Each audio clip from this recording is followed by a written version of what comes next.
بايعت خير الورى باللوي والخلم لوجه رب الورى ذي اللوي والخلم.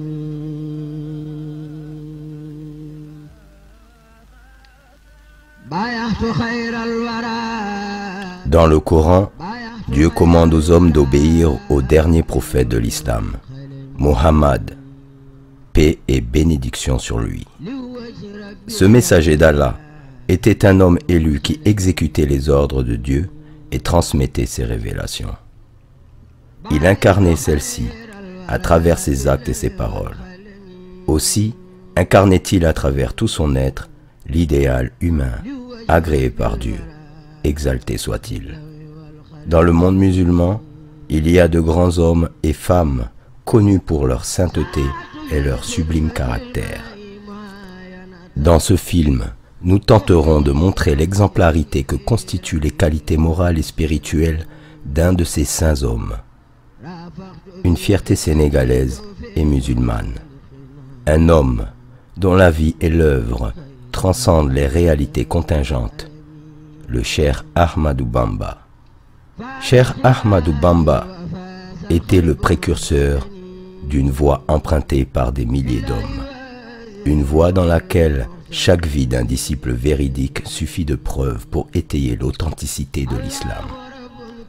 Cette voie est la continuité de la voie droite, celle des illustres bienfaisants, quelle que soit leur époque. La voie de la vérité et de la soumission.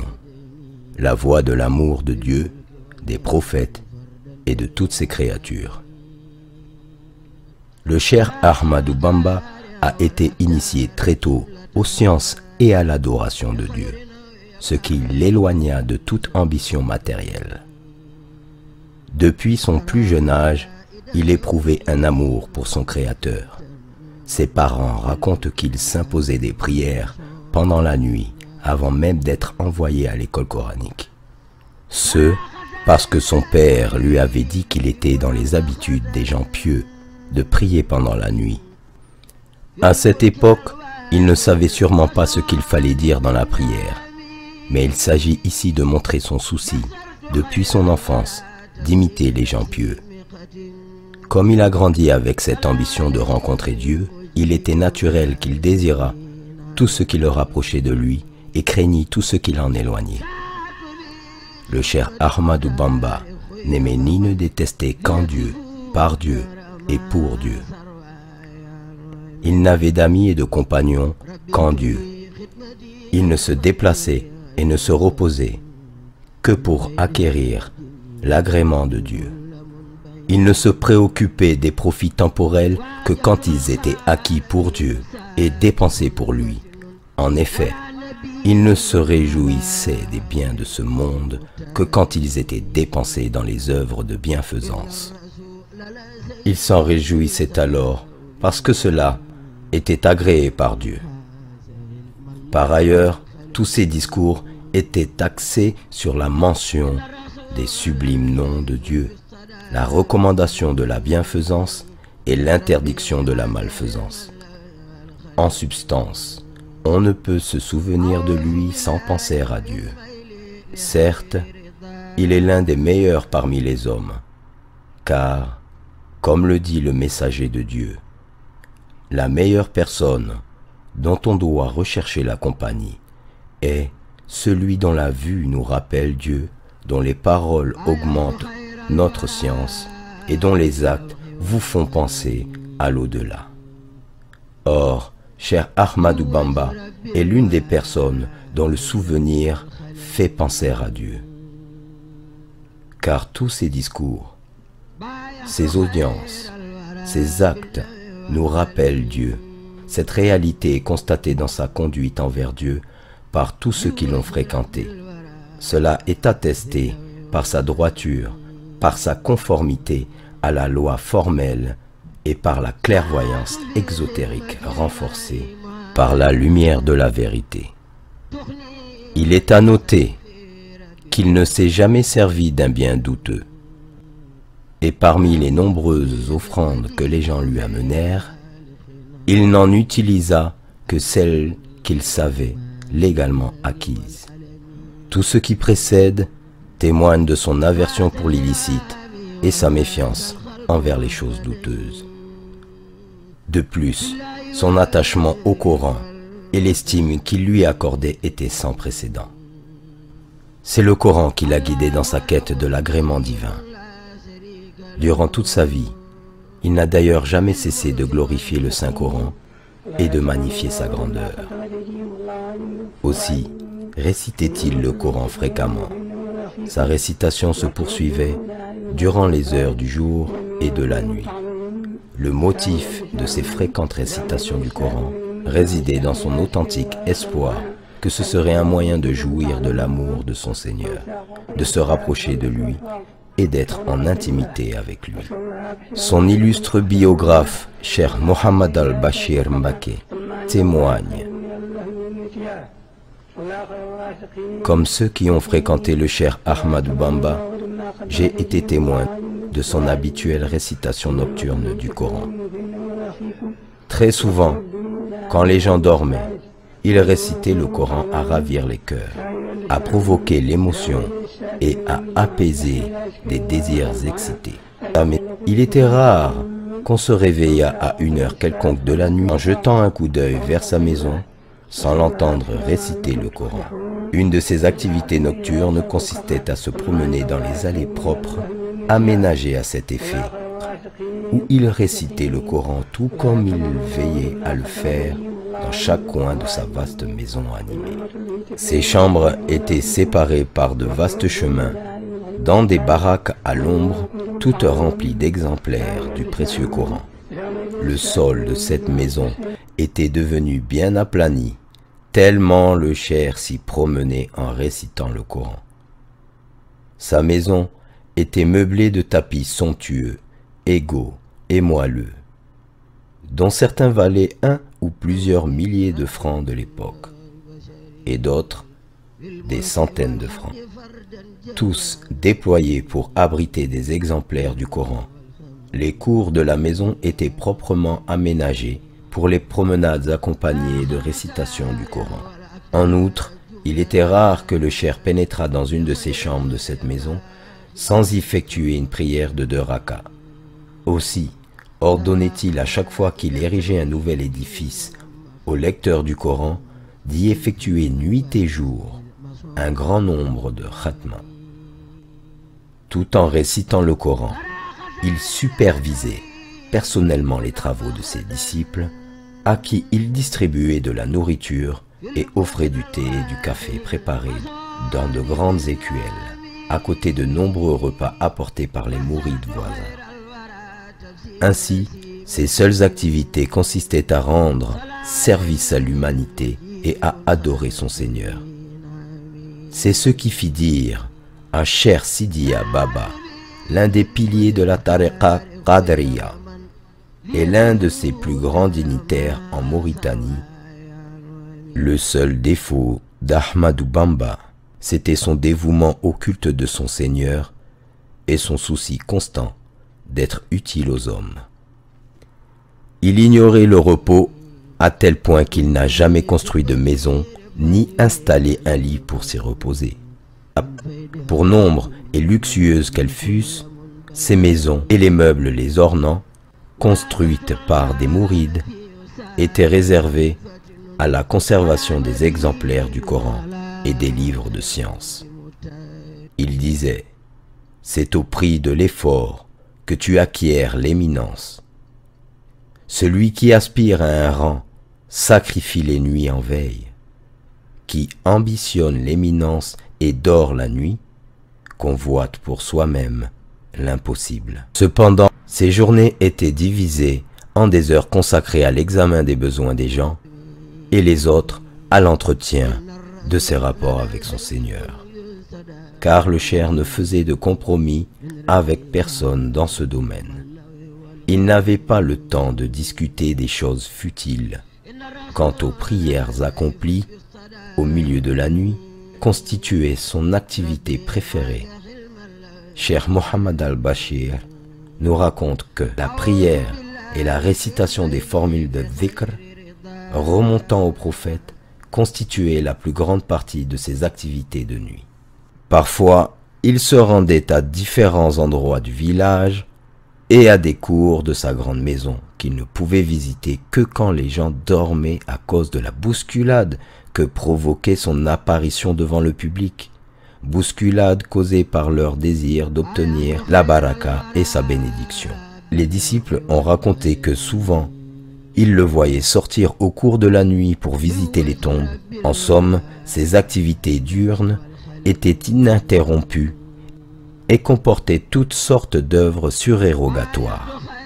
En bref, il considérait ce bas monde comme un court passage où l'on doit réaliser le maximum de bien pour pouvoir obtenir les meilleures récompenses dans les deux mondes.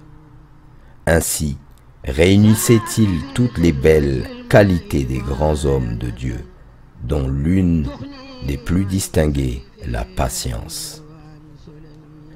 La patience du cher Ahmadou Bamba est celle de ceux qui se confient à Dieu, de sorte à être capable de supporter le mal en comptant non point sur sa propre force, mais plutôt sur l'assistance divine. Peu de gens ont été aussi maltraités que le cher Ahmadou Bamba. Malgré sa fidélité à la voie droite et son respect scrupuleux de toutes les règles, ses ennemis lui feront subir les pires tourments. Pourtant, jamais il ne s'en plaindra, et jamais il ne demandera une quelconque assistance. Et l'idée même de se venger ne lui viendra jamais à l'esprit. Le dommage qu'on lui faisait n'avait pas pour motif une dispute portant sur un intérêt qu'il aurait cherché à se procurer, car il ne se préoccupait pas des intérêts mondains. Loin de considérer les attentats dirigés contre sa propre personne comme un mal, il les considérait comme un bienfait de Dieu qui éleva son rang, tout en sachant que le vrai mal, pour lui, était celui qui touche aux intérêts de la religion. Pour repousser un mal, il demandait l'assistance de Dieu contre le malfaiteur afin de défendre le culte de Dieu et de propager sa religion. Sa patience était celle d'un homme que le plaisir procuré par les actes dévotionnels faisait oublier tous les préjudices que ses ennemis lui infligèrent, d'un homme qui ne ménageait personne quand la religion était en cause et qui se suffit de l'assistance de son Seigneur.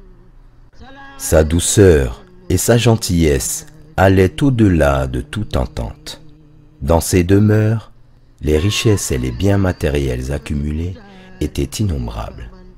Les dons pieux lui provenaient de tous bords. Ses disciples lui amenaient des milliers et des milliers d'offrandes, d'argent et d'or, de même que des centaines de dromadaires et d'automobiles chargés de diverses espèces de denrées.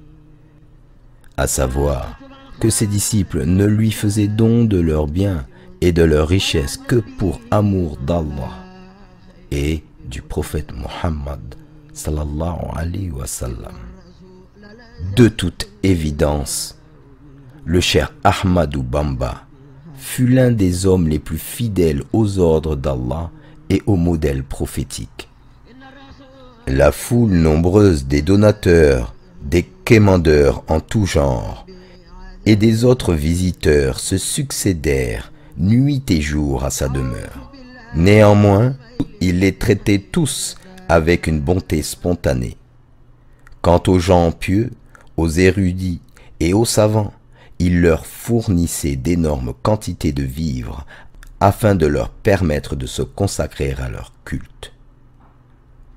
Pour les pauvres, il fut un père bienveillant et une mère compatissante. Il les abritait par milliers et les prenait intégralement en charge.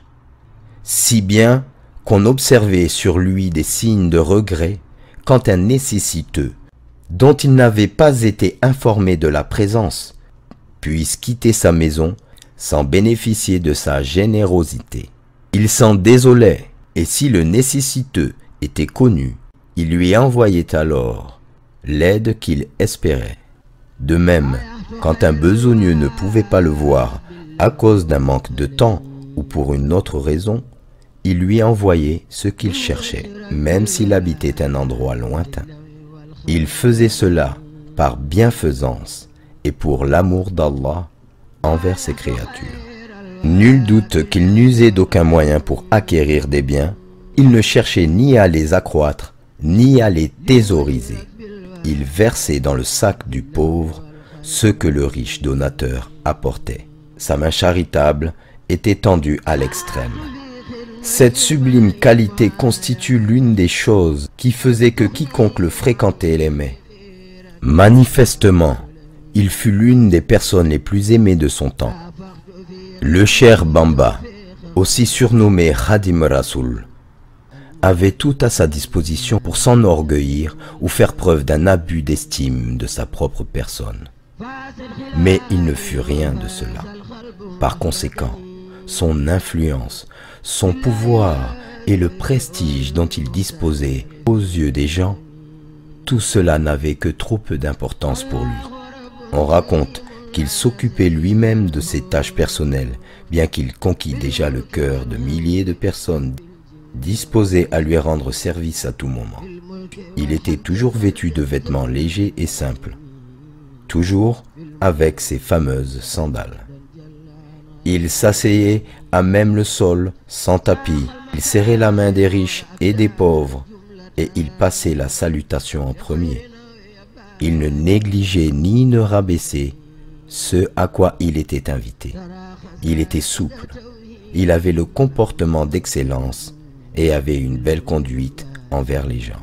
Dans le poème « Ô mon compagnon », il dit « Si tu t'imagines être doté d'une prééminence envers un quelconque être humain, ceci avant même d'être parfaitement assuré de ton salut demain, sache alors que tu es un ignorant et un sot, et sois certain que Satan t'a égaré vers la suffisance et la présomption. » Il disait aussi « Quiconque considère sa supériorité sur les chiens, un chien est sans doute au-dessus de lui. » Le Cheikh Ahmadou Bamba faisait preuve de compassion envers tous ceux qui l'entouraient, sa famille, ses amis, les orphelins, les étrangers et même ses ennemis.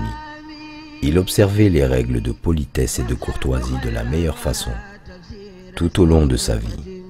Suite au confinement forcé en résidence surveillée qui lui avait été imposé par les autorités coloniales, soi-disant afin d'éviter des attroupements qui accompagnaient ses déplacements, le Cheikh Ahmadou Bamba chargeait certains de ses disciples de s'enquérir de la situation des malades, de transmettre ses condoléances aux parents des personnes décédées en son absence et de s'enquérir de la situation de ses proches.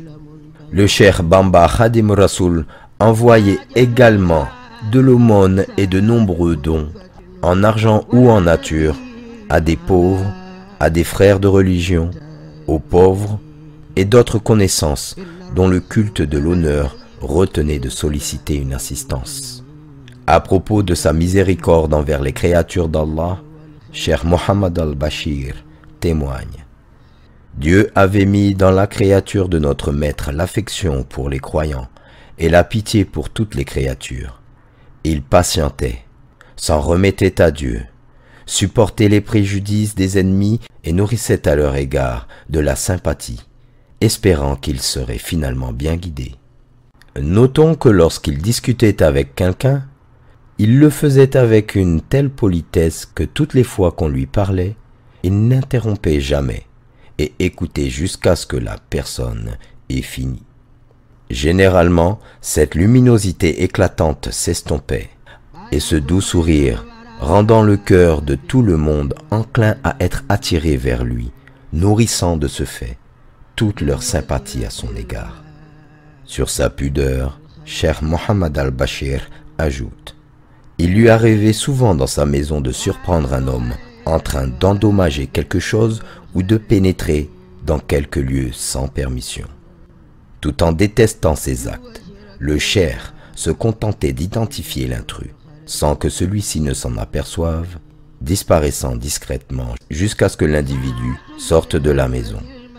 Puis, à cause du devoir d'ordonner le bien et de défendre le mal, devoir qui lui incombait d'une manière particulière envers ses disciples, il réunissait tous ses disciples avec le malfaiteur, et tout en leur adressant des reproches d'une manière générale et indirecte, mais de telle sorte que le malfaiteur, s'il était intelligent, comprenait qu'il était visé, même si le cheikh n'ajoutait rien en cela. Ses sublimes qualités, sa personnalité d'amour, sa bonté et sa compassion incitaient les gens qui le côtoyaient à l'amour du bien et à allumer dans leur cœur l'ardeur de la foi. Ce saint homme n'a jamais fait du mal à qui que ce soit, ni par sa main, ni par sa langue. Cheikh Mohammed al-Bashir nous raconte à ce propos: il alertait ses disciples contre la médisance et la calomnie de telle sorte que nul d'entre eux n'osait le commettre.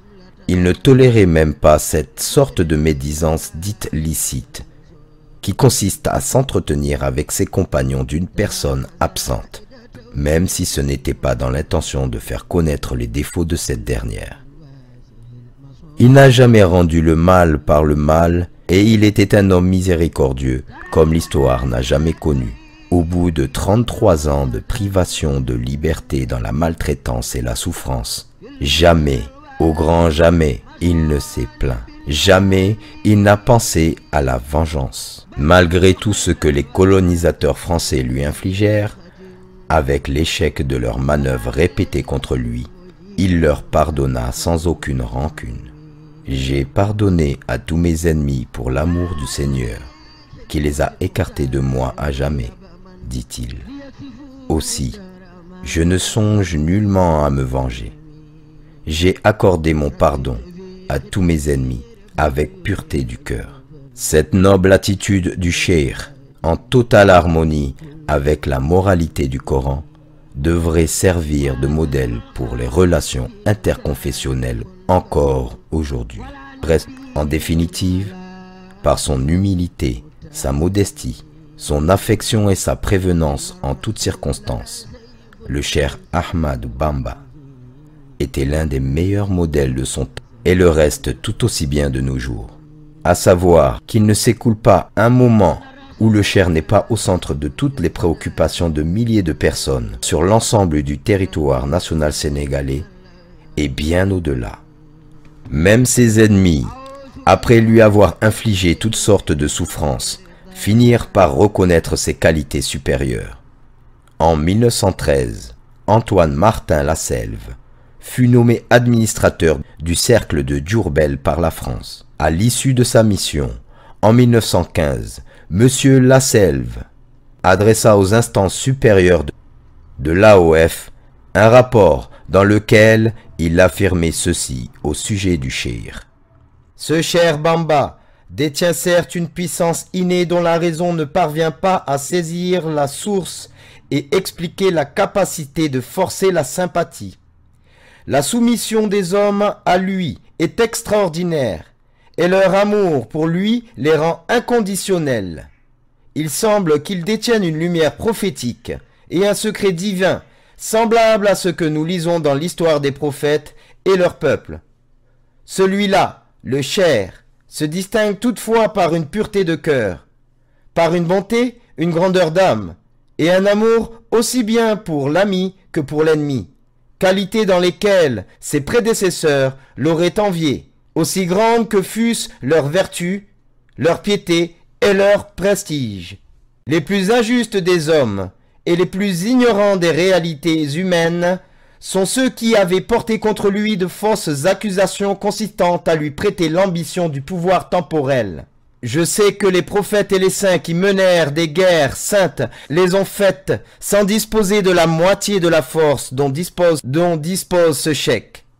Ce beau témoignage de Martin Lasselve suffit à jauger, pour toute personne de bonne foi, la grandeur de cette figure de l'histoire, qui demeure un océan au milieu d'un désert, tant il regorge de trésors et tant il semble si difficile de l'appréhender. Il existe des valeurs universelles qui ne poussent pas les individus à se dénaturer, mais plutôt à se rapprocher de notre nature spirituelle, les intégrer et les mettre en exergue pour la victoire jaillissante de la véracité. Mais l'homme ne vaincra que lorsqu'il réalisera l'équilibre nécessaire à sa spiritualité, en renouant avec son essence éthérique à la réalité de ce bas monde. J'ai certes été envoyé pour compléter les nobles caractères, pour citer le prophète Muhammad sallallahu alayhi wa sallam à ses compagnons. Le cher Ahmadou Bamba Khadim Rasoul enseigna et éduqua ses disciples en ce qui leur serait plus profitable dans le monde terrestre et dans le suivant.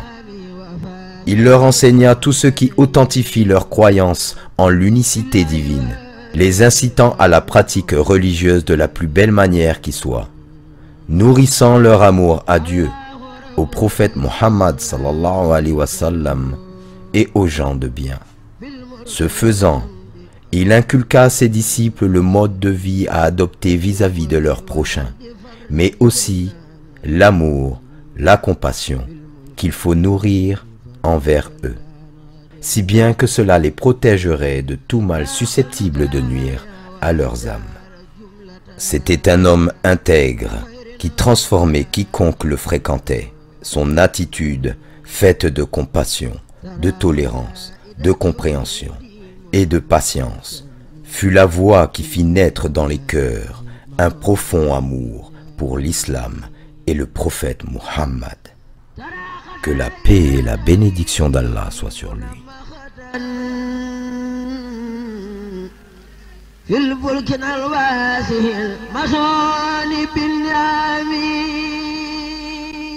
بصرت خير الورى تفسير سيمقة صلى عليه مجيب خاد لي نعمين